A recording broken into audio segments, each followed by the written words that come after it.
Salut à toutes et à tous, bienvenue dans The Watchman, le podcast qui va vous donner envie d'aller au cinéma. I like it. Je ne suis qu'amour.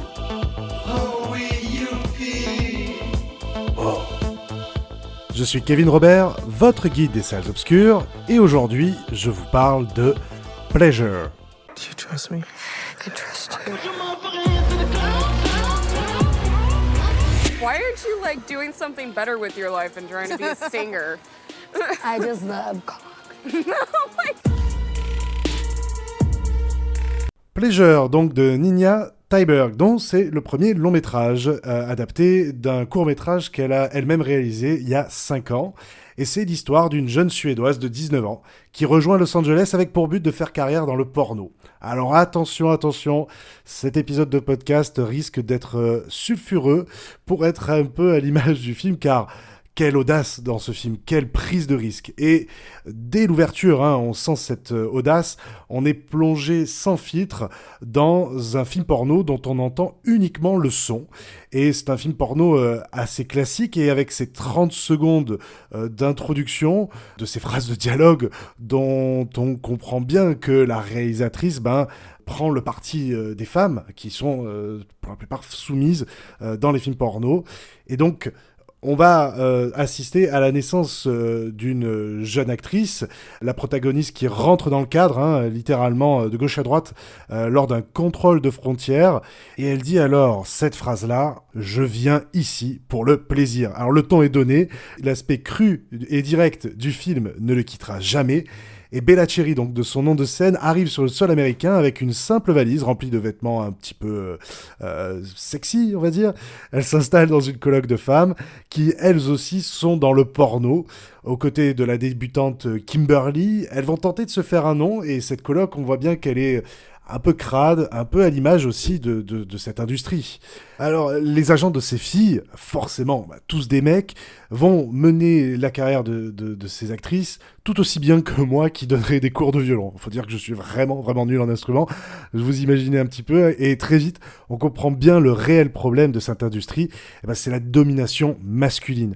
Ils sont vicieux lorsque les performeurs lui disent « Tu es totalement libre de faire ce que tu veux, mais si tu ne le fais pas, ce serait très ennuyeux et je pourrais quand même ruiner ta carrière. » Et puis à la fin de la scène, de dire « Bravo ma grande, vraiment, tu as été parfaite, la double peinée était vraiment au top, bon travail. » Alors ça, évidemment, c'est une fois que la prise est terminée, et on comprend bien que cette notion de consentement est maltraitée. Alors même si certains hommes sont parfois bienveillants ou juste pas malins, il n'en ressort que les mauvais aspects. On aura 5-6 scènes d'action, si je puis dire, assez violentes, très brutales, avec un regard évidemment féminin.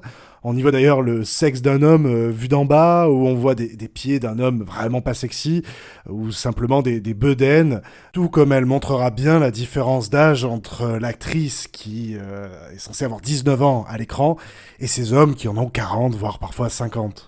Et c'est alors que, en pleine Californie, en plein Hollywood, le rêve de la jeune Bella devient un cauchemar petit à petit. Elle souhaite, simplement faire du sexe filmé. Il n'y a aucun a priori de la réalisatrice sur son personnage. Elle veut juste faire du porno, c'est son envie. La réalisatrice ne la juge pas. Au contraire, elle s'accroche durant tout le récit au point de vue de l'héroïne. Elle n'aspire pas à la richesse, mais elle se pervertit dans une volonté de devenir, elle aussi, célèbre. C'est mis en avant avec les réseaux sociaux, où il faut avoir toujours plus de followers, il faut toujours faire plus, aller toujours plus loin pour attirer le regard de ses spectateurs. Et l'actrice va tenter de gravir les marches 4 à 4, quitte à brûler les étapes. Alors, même si beaucoup d'éléments de scénario sont prévisibles, ce qui est pour moi la plus grosse faiblesse du film, on fait alors un constat qui est évident, cette industrie, sous ses airs de starification et de paillettes, elle est terriblement malade. C'est d'autant plus vrai aujourd'hui, à l'ère des réseaux sociaux, comme je disais tout à l'heure. Et ces scènes porno sont réalisées par des hommes et pour des hommes. Il n'y a quasiment jamais aucune femme à la technique sur les plateaux, ni d'ailleurs aucun accompagnement pour les actrices. Le sujet est traité frontalement, sans compromis, presque à la manière d'un documentaire.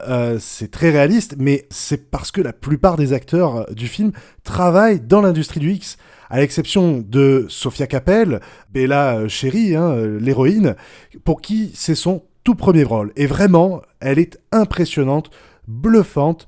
Je pensais pour le coup que c'était réellement une actrice porno. Elle est porte-étendard d'une génération de jeunes femmes qui n'a plus froid aux yeux, qui s'assument. Elle est extrêmement juste dans son interprétation et nous, spectateurs, vivons pleinement avec elle, dans son intimité, la violence dont elle est victime. C'est à voir sans fermer les yeux pour la faciale. Voilà. Je vous remercie de m'avoir écouté. Je vous retrouve très vite pour de nouvelles recommandations cinéphiles.